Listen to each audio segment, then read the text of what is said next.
Mesdames et messieurs, bonjour et bienvenue sur les ailes du pouvoir magazine pour votre flash de l'information. Ouvrons notre flash d'information en société. Journée de la femme africaine.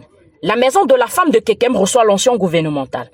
Le 1er août 2025, la ville de Kekem, située dans le département du Onkam, région de l'Ouest Cameroun, a célébré avec faste la 63e édition de la Journée de la femme africaine.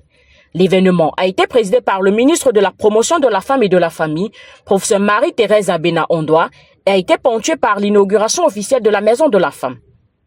La structure est un centre entièrement construit et équipé grâce à un partenariat entre le gouvernement japonais et ONU Femmes.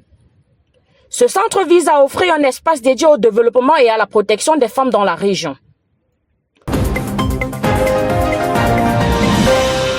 En économie, zone portuaire, un complexe hôtelier en gestation. Le directeur général du port autonome de Douala, Cyrus Ngo et David Leilak, ont signé une convention de partenariat pour la construction d'un hôtel 5 étoiles baptisé Moyer, qui signifie lumière en langue Douala, sur le domaine privé du port autonome de Douala. Le projet, d'un montant de 160,3 milliards de francs CFA, s'inscrit dans la stratégie de diversification des revenus du port et devrait générer d'importantes retombées économiques et sociales. Le lancement des travaux financés par Leilak Estate Cooperation est prévu pour janvier 2026. La convention, quant à elle, s'étend sur 28 ans, dont 6 mois d'études, 30 mois de construction et 25 ans d'exploitation avant rétrosection au port autonome de Douala.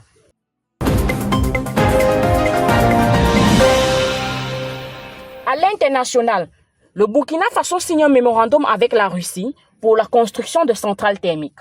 Le Burkina Faso et la Fédération de Russie ont franchi une étape décisive dans le renforcement de leur coopération bilatérale, en particulier dans le domaine de l'énergie.